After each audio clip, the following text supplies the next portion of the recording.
იყო დაკავებული და ძალიან საქმიანი, ხშირად ასოცირდება ისეთ მდგომარეობასთან, რომ ენერგია არ მაქვს, ვარ გადაღლილი, ან ზოგადად პროფესიულ რიტმში ვარ გადამწვარი.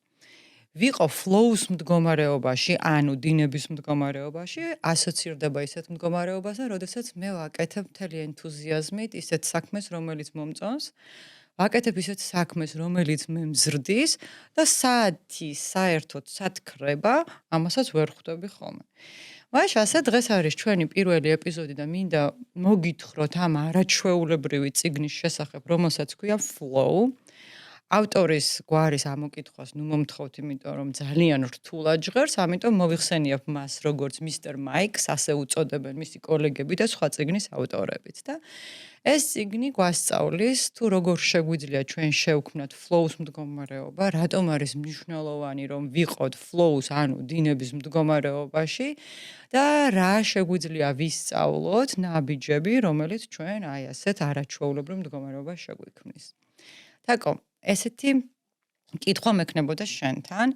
ბოლოს როდის აკეთებდი ისეთ საქმეს, როდესაც დაგავიწყდა დრო, ისე დაგათენდა, ან ისე დაგაღამდა, რომ საერთოდ ვერც მიხვდი.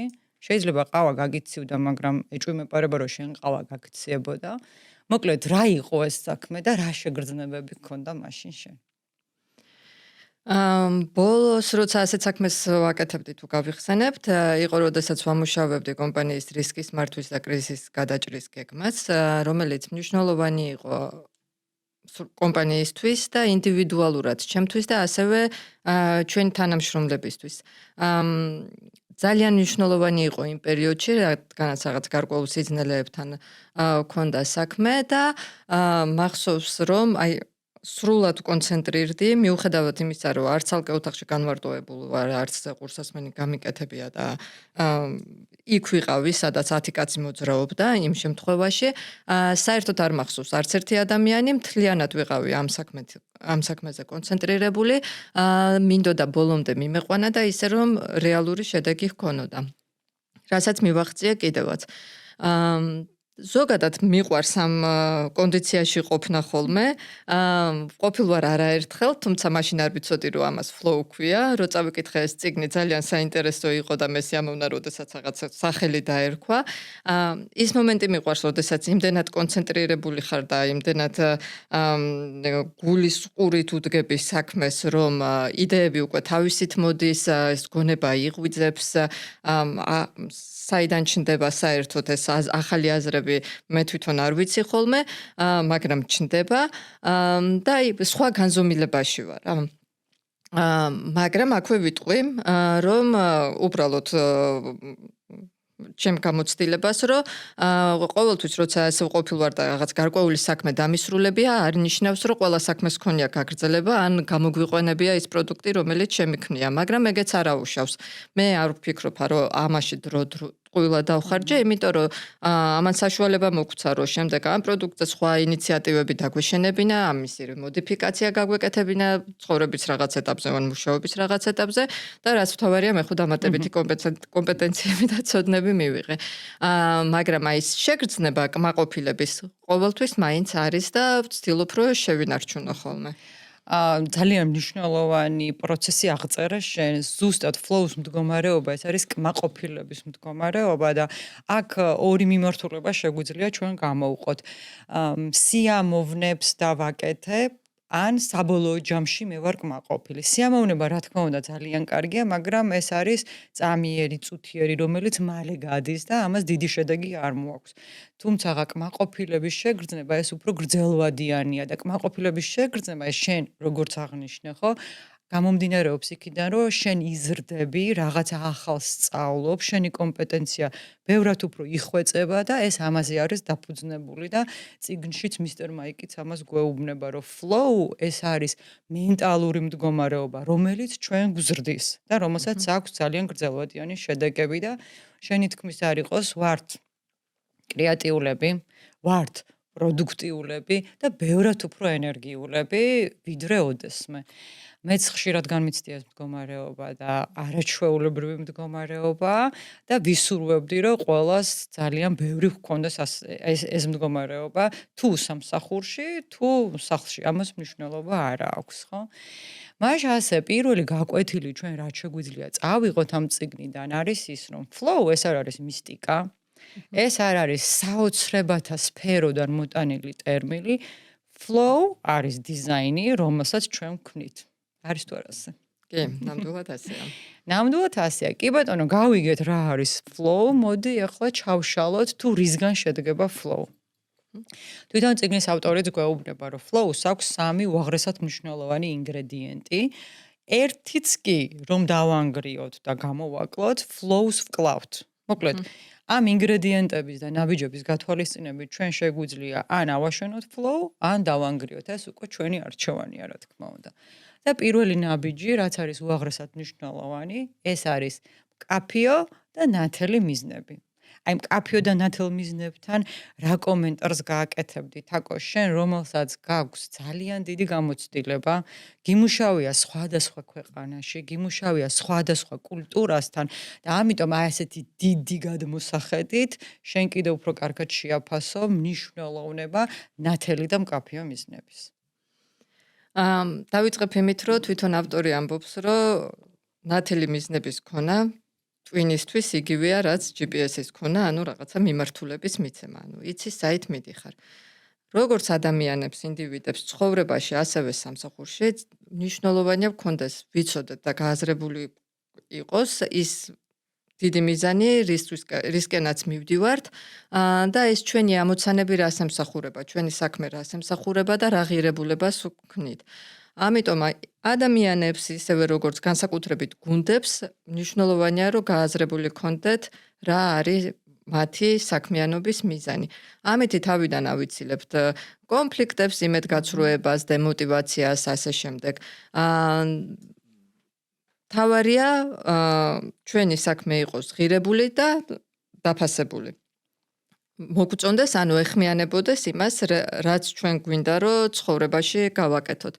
და ერთი რჩევა, რა თქმა უნდა, ხა უცხო არ იქნება, მაგრამ მაინც აქვე დავძენ, რომ სასურველია თუ ეს მიზანი იქნება დოკუმენტირებული, მაგრამ უბრალოდ დოკუმენტზე კი არ დარჩება, აი ვთქვათ, სამოქმედო გეგმად ან რაღაცა ერთ მორიგ ქვე დავალებად.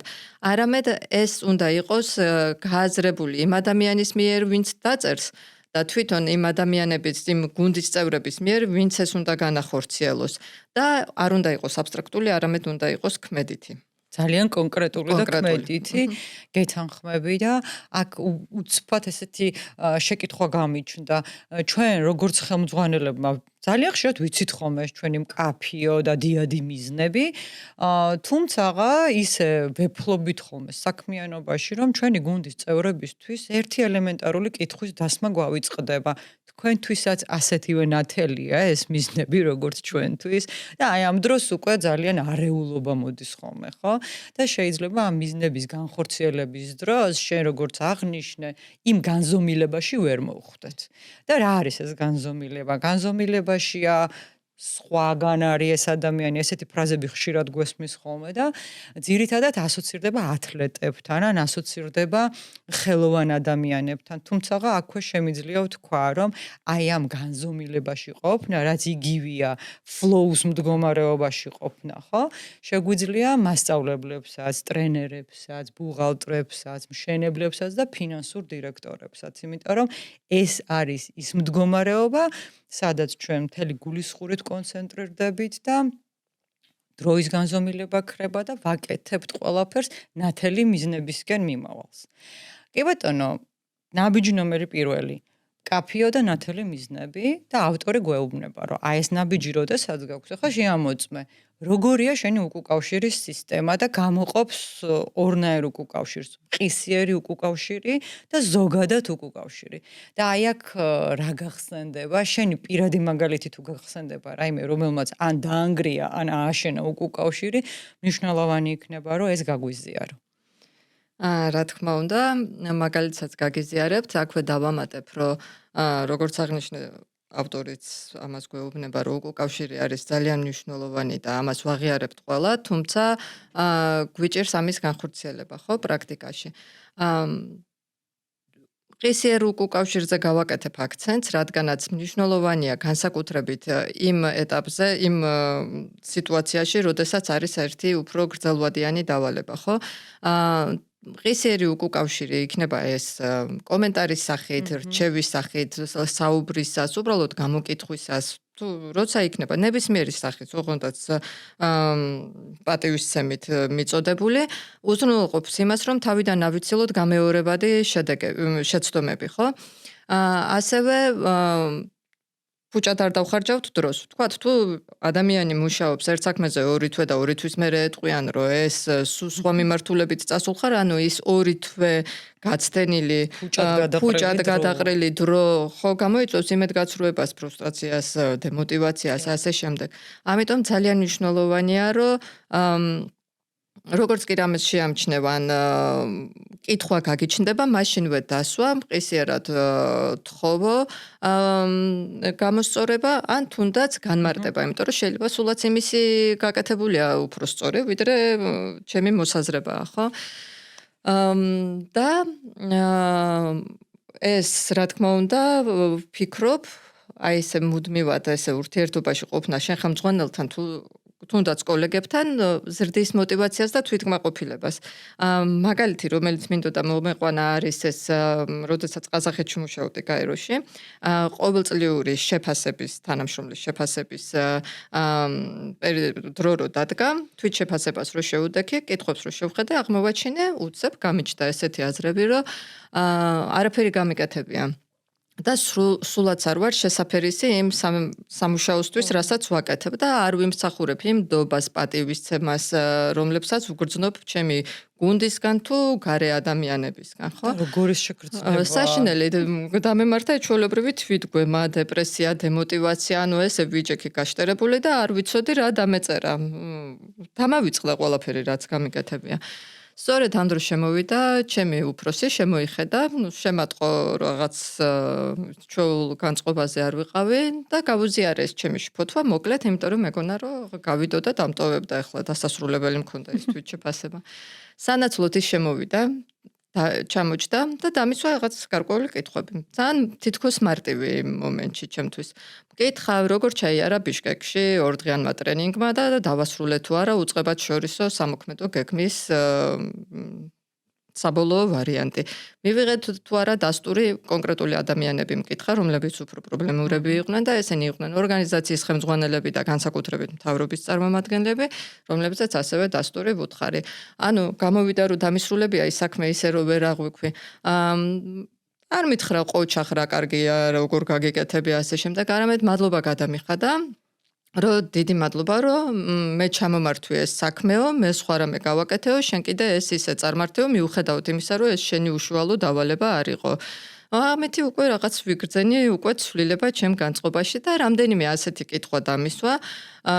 ჩვენი საუბრის ბოლოს, რომელიც სულ რაღაცა 10 თუ 15 წუთი გრძელდებოდა, აღმოვაჩინე, რომ ვიყავი ძალიან ყოჩაღი, კომპეტენტური, კრეატიულიც, რასაც ცხოვრებაში ვერ წარმოვიდგენდი, რომ მე ვიყავი კრეატიული და მან დამტოვა ძალიან სხვა შეგრძნებით, ანუ თვით შეფასება ისე ვაიწია, მოტივაცია გაიზარდა, ეს კმაყოფილების შეგრძნება რომ მქონდა, ეს რაღაცა ენერგიის მოძღვავება მქონდა, მასთან ერთადვე მაშინვე დავგეგმე შემდეგი რა უნდა გამეკეთებინა და სულ სხვა ადამიანი ვიყავი, ვიდრე რაღაცა 2 საათით წინა პერიოდში. ანუ ადამიანმა ისეთი მხარდაჭერა გააკეთა, რომ ტრანსფორმაციული შედეგი მიიღო. მოდი ასე ვთქვათ და თაკო შენ ძალიან მნიშვნელოვანი ფრაზები აღნიშნე და ესეთი რაღაც თქვი, რომ თითქოს არაფერი არ ვიცოდი, თითქოს არაფერი არ გამიკეთებია და უცბად ახლა რაც თავში მომდის, ზუსტად ეს არის იმპოსტორის სინდრომი და იმპოსტორის სინდრომი მეტწილად ემართებათ ადამიანებს, რომლებსაც ძალიან დიდი მიღწევები აქვთ ცხოვრებაში, ძალიან ბევრი ცოდნა აქვთ, აკეთებენ მნიშვნელოვან საქმეს, ხო? და რა არის ახლა ეს სინდრომი? როდესაც ზუსტად ესეთი კომპლექსით ხარ შეპყრობილი, რომ შენ ისეთი მაგარი არ ხარ, როგორც სხვა ადამიანებს გგონიათ, რომ შენ ხარ და ამ დროს მოდის ესეთი აურზაური თავში, რომ მე ამ თანამდებობის ღირსი არ ვარ, მე გამიმართლა და ეს იმიტომ გამომივიდა, ან ეხლა რომ მომიახლოვდებიან ადამიანები და ჩემში ჩაიხედავენ, მართლაც აღმოაჩენენ, რომ მე ისეთი მაგარი არ ვარ, როგორც მათ ჰგონიათ. და როგორც შენ თქვი, ამ დროს წამალი არის უკუკავშირი. უკუკავშირი, თუნდაც კოუჩინგი, თუნდაც კოუჩინგური დიალოგი, რომელსაც შეუძლია რომ ის შედეგები დადოს, რაც შენს შემთხვევაში მოხდა. ხო ასეა. კი, გათანხმები.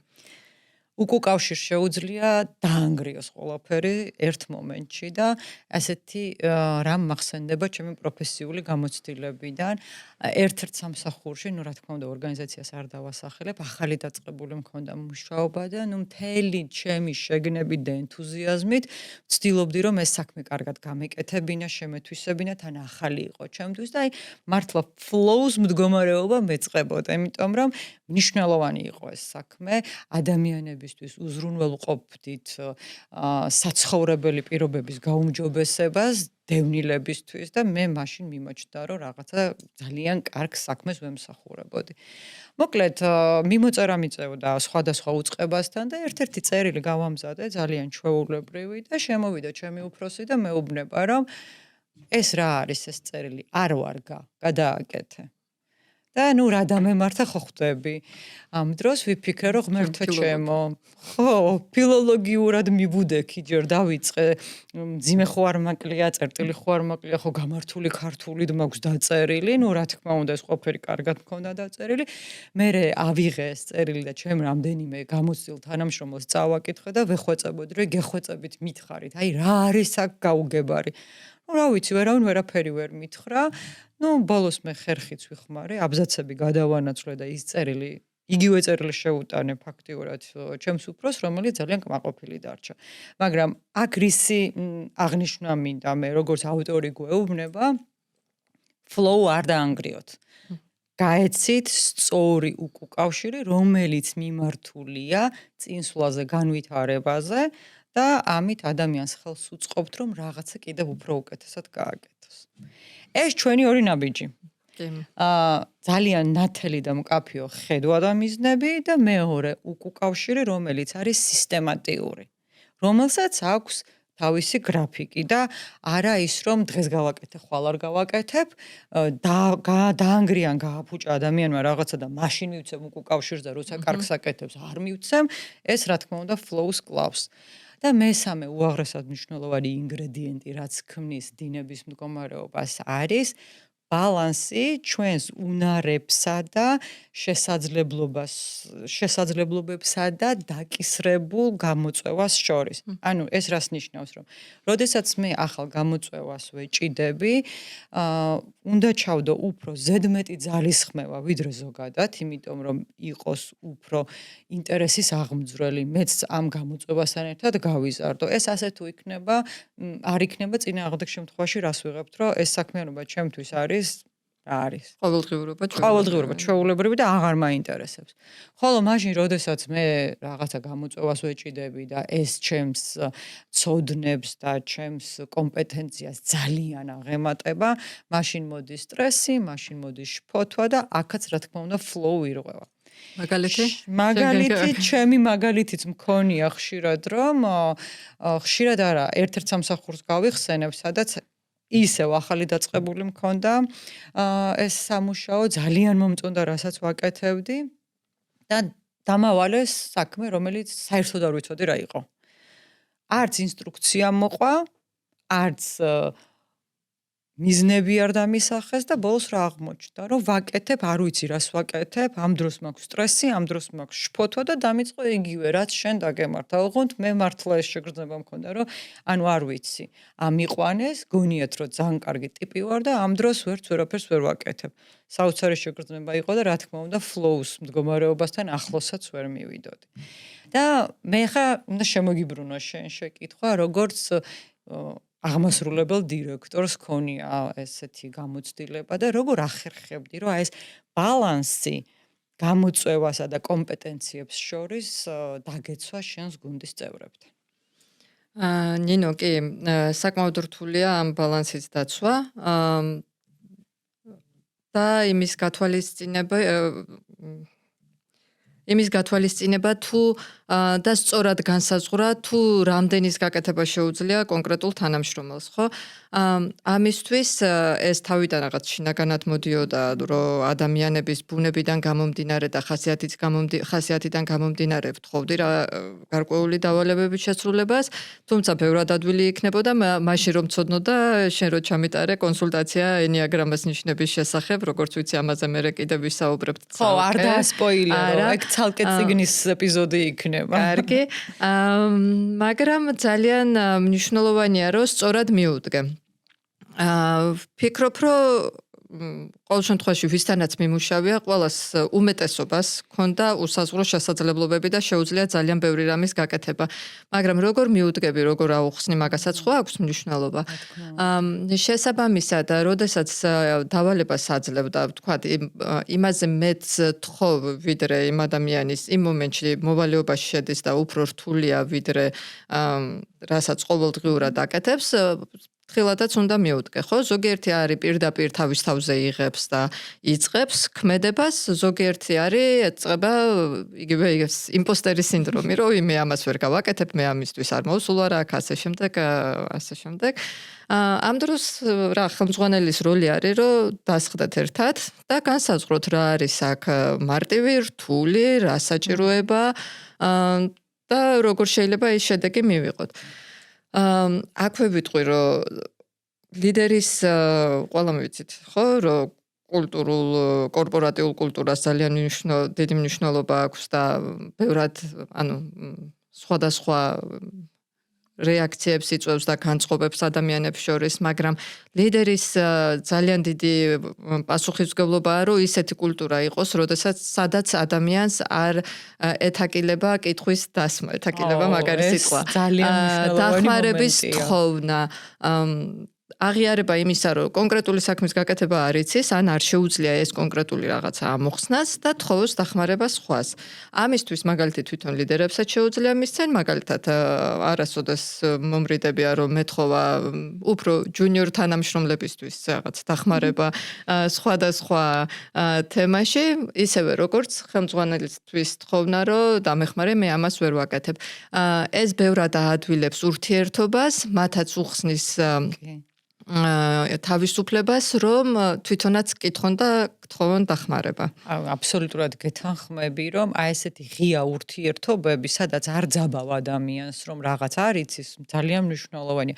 მე რა რომ არ იცის, ადამიანს აქვს უკიდეგანო შესაძლებლობები, ყოველთვის ყველაფერს ისწავლის და ყველაზე კარგი აი ამ წიგნებს რომ ვკითხულობთ და მე რომ ვცდილობთ, რომ ეს წიგნები პრაქტიკაში გადმოვიტანოთ, ყველაზე კარგი არის ის, რომ აბსოლუტურად ყველაფრის დასწავლა შეგვიძლია ადამიანებს. თუ კი მოვინდომებთ, რა თქმა უნდა, ხო? ასე რომ ამ ბალანსის დაცვაც უაღრესად მნიშვნელოვანია და ჩვენ უკვე ვისაუბრეთ სამივე ინგრედიენტზე, რაც აშენებს flows. ესე იგი, რომ შევაჯამოთ რა აშენებს flows, ეს არის მკაფიო მიზნები, ეს არის უკავშირის კულტურა და მესამე უნარებსა და დაკისრებულ საქმიანობას შორის ბალანსი. ასე რომ გაკვეთილი ნომერი 2, რომელიც შეგვიძლია ისევ ამ წიგნიდან ავიღოთ, არის ის, რომ flows აქვს დიზაინი. ნუ იფიქრებთ, რომ გაგიმართლებთ. ნუ იფიქრებთ, რომ რაც იქნება, მოდი რა გავედევნები. არა. ამ დიზაინს ქმნით თქვენ, აქვს 3 კონკრეტული ნაბიჯი და ერთი ნაბიჯიც რო გამოვაკოთ, flows მდგომარეობას დაანგრევთ. ასე რომ flow თავისი 3 ინგრედიენტით არის ძალიან მნიშვნელოვანი, რომელიც ყველამ უნდა შევასრულოთ.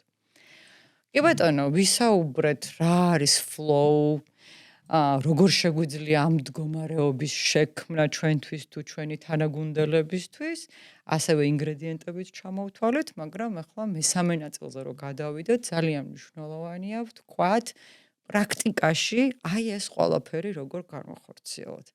ეხლა რო დაფიქრდეთ აკო ვთქვათ, ის ნაბიჯები, რაც დღესვე შეგვიძლია ყველამ გადავამოწმოთ, ხო? რა არის ეს? პირველი შენი ნაბიჯი რა იყო და რა იქნებოდა? ძალიან მარტივია, თუმცა ამ გადმოსახედიდან არის ესე მარტივი. და ყოფილა პერიოდები, როდესაც თავთან მქონდა ბრძოლა, ხა ვერ გეტყვი რომ ეს ყველაფერი თავისით მოვიდა, მაგრამ მე პირადად დამეხმარა coaching სესია შენთან, რომ თუნდაც გამიხსენებინა რა მქონდა ნასწავლი, ან ახალი იდეა მომსულოდა და ასე შემდეგ. მაგრამ თავარია, რომ ჩვენ თავზე ვიმუშაოთ და ვეცადოთ, რომ ეს სისტემა ავაწყოთ, ხო? როგორც შენ აღნიშნე, ეს არ არის ჯადოსნობა და მისტიკა და ასე შემდეგ, ეს არის სისტემა, რომელსაც ჩვენ ვაშენებთ და ამისთვის უნდა ჩავდოთ ძალისხმევა. პირველი, რასაც წიგნიც გვეუბნება და პრაქტიკაში გამომიცდია ოდნავ მოდიფიკაციით, არის 90 წუთიანი ბლოკების გამოყოფა კალენდარში ყოველდღიურად, როდესაც ჩვენ თავს საშუალებას მივცემთ, რომ დავივიწყოთ გარშემო რაც ხდება, დავივიწყოთ ტელეფონები, სკროლვა, მეილები, თანამშრომლების მუდმივი შეწუხება, შესვლა, რა თქმა უნდა, პოლიტიკა, არ ვიცი, ყველაფერი და ის 90 წუთი ვიყოთ კონცენტრირებული ერთ საქმეზე. ესეც არის გამომუშავება და ჩვევა. სასურველია თუ ამ 90 წუთიანი ბლოკის გამოყოფამდე გავითვალისწინებთ ჩვენს შესაძლებლობებს, შიდა შესაძლებლობებს, ხო ჩვენ ენერგიას, რიტმს, როდისა ვართ უფრო ნაყოფიერი, რა საქმეს რა დროს უკეთესად ვაკეთებთ, რომ შესაბამისად დავიგეგმოთ, ხო? ანუ თქვათ რაღაცა თუ ბევრი შეხვედრა გვაქვს ერთსა და იმავე დროს, იმის მე რო დავჯდე და სრულად კონცენტრირდე, მაგისი ძალიან პატარა შანსია, ამიტომ რთული იქნება. ამიტომ მაგ დროს ჯობს ისეთი უფრო მარტივი საქმე გავაკეთო, ან უფრო ინტერაქციული, ეს მე პირადად ეგრე ვარ. ან სხვა თემა მოვიგონო.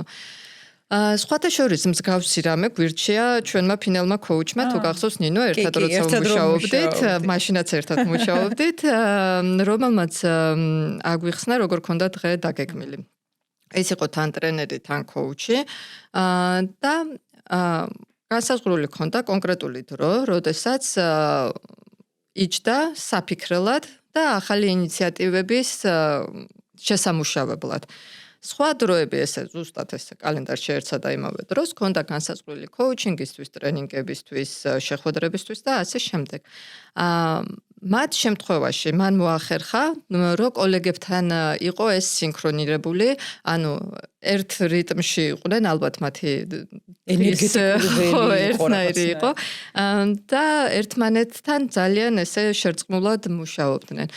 მსგავსად ჩვენთანაც სამსახურში შენთან საუბრის მერე გამახსენდა, ჯერ ვცადე ერთ ადამიანთან, რომ გამოეყო საფიქრელი ბლოკები და შემდეგ ვცადე გუნდშიც. გაგვიჭირდა, იმიტომ რომ ძალიან ესეთი განსხვავებული ადამიანები ვართ, ღირებულებები ერთი, რა თქმა უნდა, მაგრამ ადამიანები, რიტმი, ენერგია, ღამის ძილის როგორ უყვარს, ვის ადრე უყვარს ადგომა, თუმცა ვცადეთ. გარკვეულწილად იმუშავა კარგად, გქონდა დრო, როდესაც ყველანი ვიქნებოდით კონცენტრირებული ერთ საქმეზე და მერე უკვე სხვა დროს შეგვეძლებოდა უფრო ეს ცოცხალი ინტერაქცია, მეილების გაცვლა, ტრენინგის ჩატარება იქნებოდა თუ რა იქნებოდა.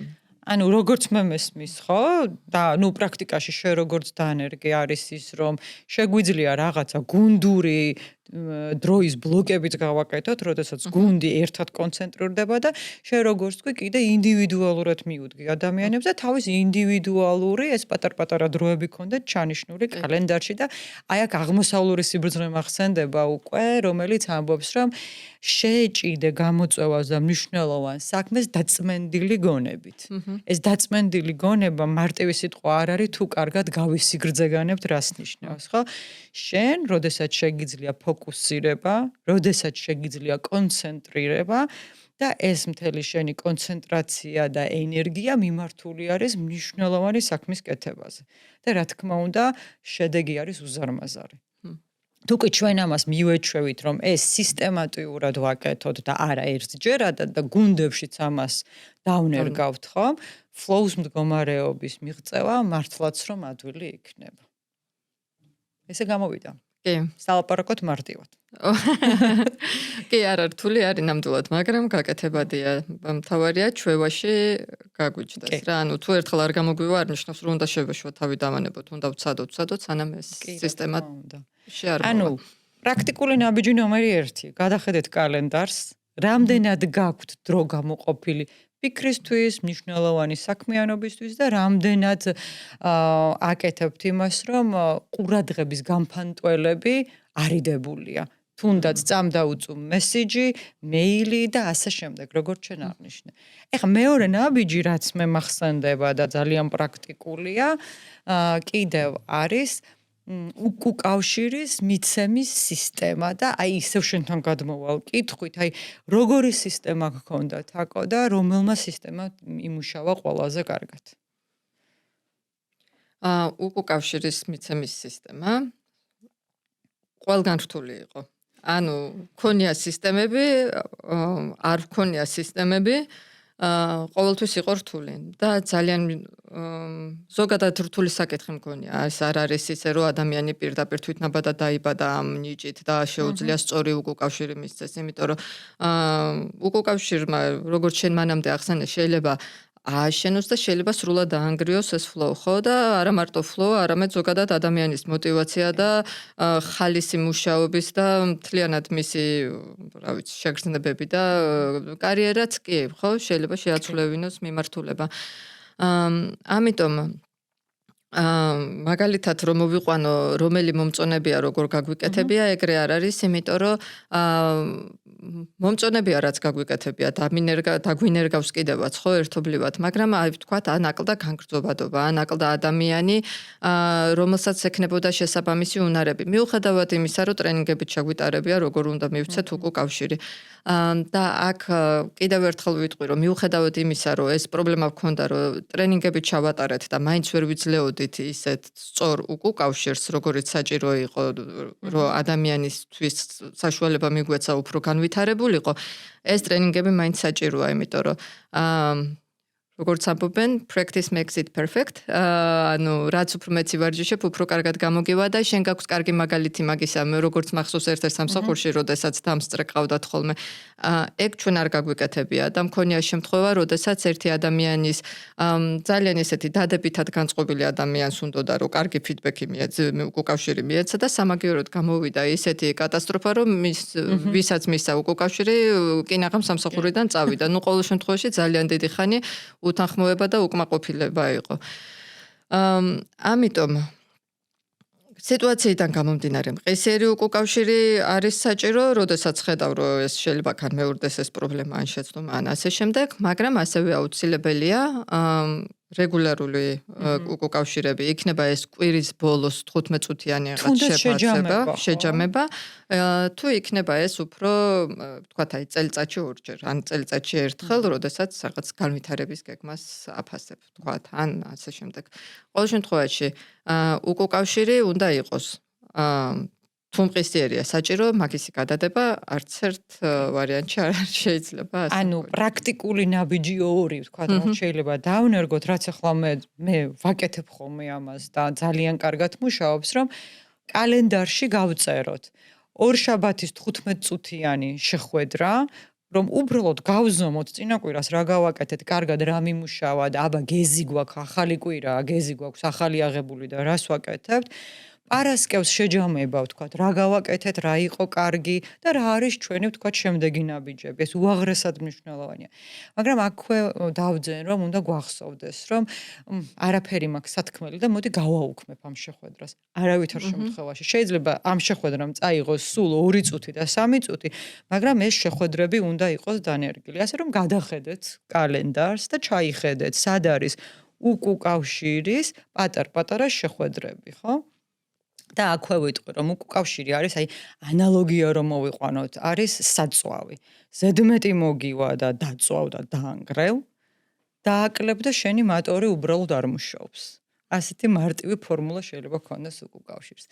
და კიდევ რაც მახსენდება, ახლა პრაქტიკული ნაბიჯი, რაც შეგვიძლია რომ გადავამოწმოთ ჩვენ თავთან დანერგილი გვაქვს თუ არა, ისევ შენთან გადმოვდივარ, რა თქმა უნდა, პრაქტიკის გასაზიარებლად არის ის, რომ რამდენად შეგვიძლია აღნიშნოთ პატარ-პატარა მიღწევები. და რატომ აქვს ამას ესეთი დიდი მნიშვნელობა, რომ ჩვენ ეს პატარ-პატარა მიღწევები უნდა შევიგრძნოთ, კმაყოფილება განვიცადოთ და მე აღნიშნოთ. ეს პირველ რიგში იმიტომ მნიშვნელოვანი, რომ ჩვენ დავინახოთ პროგრესი. რას ვაკეთებთ? რომ ერთ ადგილზე არა ვართ და მოძრაობთ და შედეგებს ვაღწევთ იმ დიდი მიზნისკენ, რომელიც გვაქვს დასახული. ძალიან მნიშვნელოვანია, რომ ჩვენ თვითონ გავაცნობიეროთ, რომ რაღაცა საქმე დავასრულე და ამითი უნდა ვიყო კმაყოფილი და ვიზეიმო, როგორც ჩვენ ეძახი მომწონს ეგ სიტყვა. ვიზეიმში არ გულისხმობ ახლა რაღაც დიდი წვეულების გამართვას ან ისა, მაგრამ აი სულიერად კმაყოფილი და ეს პროფესიული კმაყოფილება უნდა გქონდეს. განსაკუთრებით მნიშვნელოვანია ეს ჩვენ დღევანდელ გარემოში, რომელიც ასეთი დინამიკურია და მუდმივად იცვლება, როდესაც საქმის დაწყებისას უკვე იცი, რომ ეს არასოდეს დასრულდება, იმიტომ რომ მუდმივად საჭიროებს განახლებას, რაღაცას, ანუ თვითონ ერთ კონკრეტულ საქმესაც დაჭირდება ცვლილება. მაგრამ შენ თავს უნდა დაუთქვა და ლიდერმაც უნდა დაუთქვას თანამშრომელს, რომ ეს საქმე აი აქ ჩაითვლება დამთავრებულად. რა თქმა უნდა, იმის მერე შეიძლება საჭიროებს მოდიფიცირებას, რედაქტირებას და ასე შემდეგ, რომელსაც გააკეთებ ან დაგეგმილ დროს, ან საჭიროებისამებრ, მაგრამ მორჩი ეს საქმეს, ამ საქმეს აღიარე, რომ დაასრულე და იზეიმე.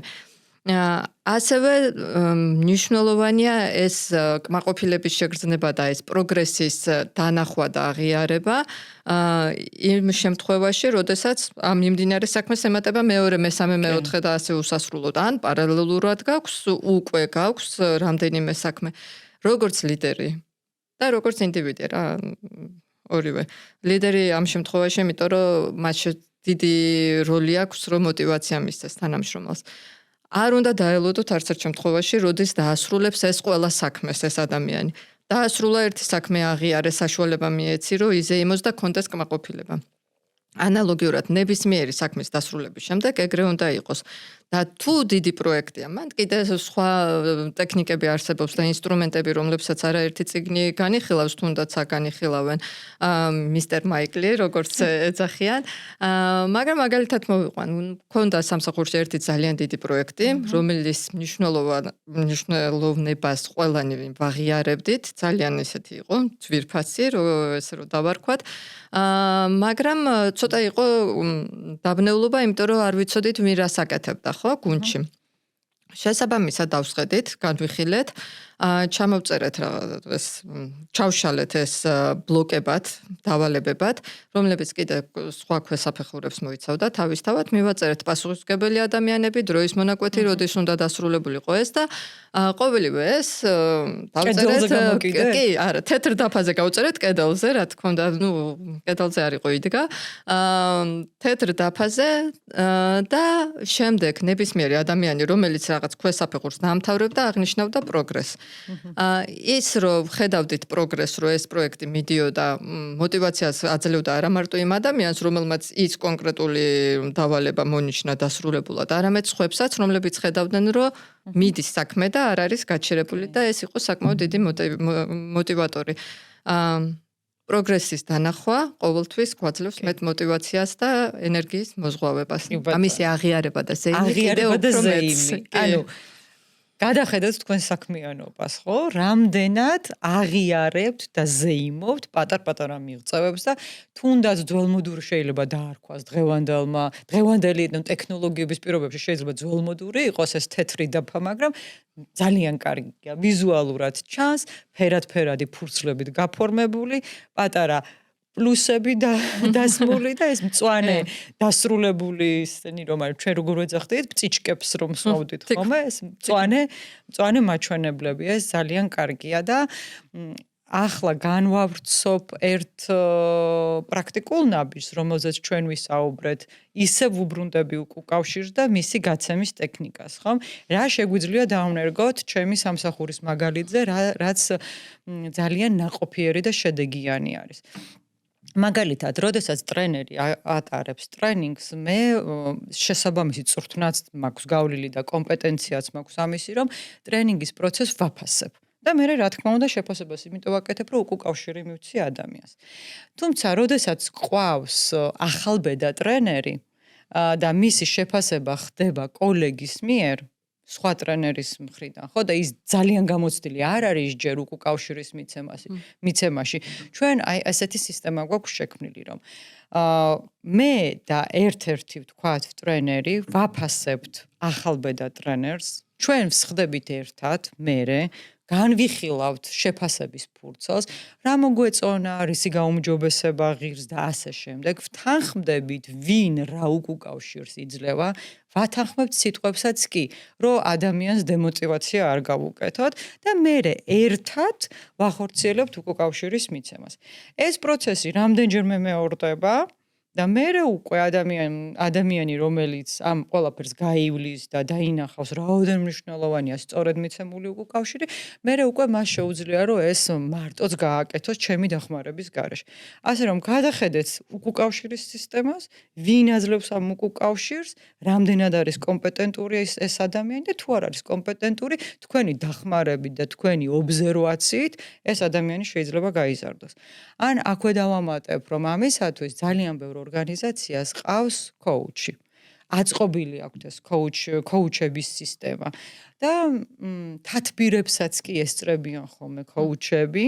იქ აკეთებენ ობზერვაციას, რა წავიდა სწორად, რა არ წავიდა სწორად და თუნდაც აღმასრულებლებს და ლიდერებს მე აძლევენ ხოლმე უკავშირს. ეხლა თუნდაც მე ვახსენე, მაგრამ ამ შემთხვევაში მე ვთვლი, რომ კოუჩის როლი არის უზარმაზარი და უკავშირი უნდა ქონდეთ არა მარტო რიგით თანამშრომლებს, არამედ ლიდერებს, აღმასრულებელს და ასე შემდეგ, იმიტომ რომ მათი ქცევა, მათ მიერ დანერგილი ორგანიზაციული კულტურა, როგორც ჩვენ თქვი, მე ესე ქსელივით ვრცელდება ქვემოთ თანამშრომლებს. ასე რომ, გაკვეთილი ნომერი 3, რომელიც შეგვიძლია ამ წიგნიდან დღეს წავიღოთ, არის ის, რომ flows მდგომარეობა ეს არ არის გუნება განწყობილება. ეს არის სისტემა, რომელსაც ჩვენ ვქმნით, სადაც მონაწილეობენ ადამიანები და ეს არის პროცესი, რომელიც ამ ადამიანებს ფსიქოლოგიურად ზრდის და აძლევს კმაყოფილების განცდას. რაღაც დამატება გინდოდა თაკმე მგონი და არ გაცადე. კი, მინდოდა მეტი როლი, ანუ მეტი ყურადღება გამემეხვილებინა ტრენინგებსა და კოუჩინგ სესიებზე. შენ კი კარგად და მოკლედ აღწერე. მაგრამ მანამდეც ვისაუბრეთ ხო ამ უკავშირის გაცემაზე და რომ მიუხედავად იმისა, რამდენად კარგი მიზნები აქვს იმ კონკრეტულ ადამიანს, შეიძლება ეს უნარი არ გაუმჯობესდეს და ასე შემდეგ. უბრალოდ ჩემი აზრით ეს ტრენერები ანუ და კოუჩები არიან ამ flows სისტემის შექმნის განუყოფელი ნაწილი. ანუ ესეთი შთაბეჭდილება მრჩება, იმიტომ რომ რა თქმა უნდა აქ მონაწილეობენ ინდივიდები, მონაწილეობენ ლიდერები, რომლებიც ქმნიან გარემოს, აუცილებელი ფაქტორი არის ორგანიზაციული კულტურა, მაგრამ ამ ყველაფრის შექმნაში ადამიანებს ეხმარებათ კოუჩები და ტრენერები, ხო? იმიტომ რომ ლიდერებიც ისევე როგორც ჩვეულებრივი თანამშრომლები არიან ადამიანები და მათი ენერგიის დონეც იცვლება, ყოველთვის ერთი და იგივე არ არის და შეიძლება რაღაც მომენტში იგივე იმპოსტერის სინდრომი დაემართოთ, როგორც შენ აგვიხწერე, ან დემოტივირებულები იყვნენ. სწორედ ამ დროს მათ უნდა ქონდეთ საშუალება იმისა, რომ გამოიყენონ იგივე კოუჩები, რომლებიც დაეხმარებიან, რომ სახელი დაარქვან იმ ბარიერებს, რაც ხელს უშლით, რომ ეს flow სისტემაში იყვნენ, ან flow სისტემაში გადავიდნენ. და აპოვნინონ აპოვნინონ ალტერნატიული გზები, თვითონ ამოაცნობინონ და დაასახინონ ის გზები და ხერხები, რაც მათ ხელს შეუწყობს, რომ დაუბრუნდნენ თავიანთ ჩვეულ ენერგიებს, ან შექმნან ახალი ენერგიის წყარო და სისტემები. რა თქმა უნდა, კოუჩინგი ყოველთვის არის შედეგზე ორიენტირებული და ორიენტირებული იმაზე, რომ რაც კი რამე პოტენციალი აქვს ადამიანს, ეს წინ წამოწიოს და მათ სასარგებლოდ გამოიყენონ, ასე ვთქვათ, ეს ენერგია და როგორც ჩვენ თქვი, ეს არის მთელი სისტემა. ანუ ჩვენ უნდა შევქმნათ სისტემა თუ ორგანიზაციასთან გვაქვს საქმე და თუ გუნდთან გვაქვს საქმე, ხომ? და ამ სისტემის არც ერთი ნაწილი დაზიანებული არ უნდა იყოს. და რა თქმა უნდა, ხანგრძლივობა და განგრძობითობა განაპირობებს იმ ნაყოფს, რასაც ჩვენ ვიღებთ. და ბოლოსკენ კიდევ ერთი ანალოგია მინდა მოვიყვანო, რაც ახლა მახსენდება და ერთ-ერთ წიგნში ამოვიკითხე და ძალიან კარგად დამრჩა, რომ ჩვენ გვაქვს სოციალური კაპიტალი.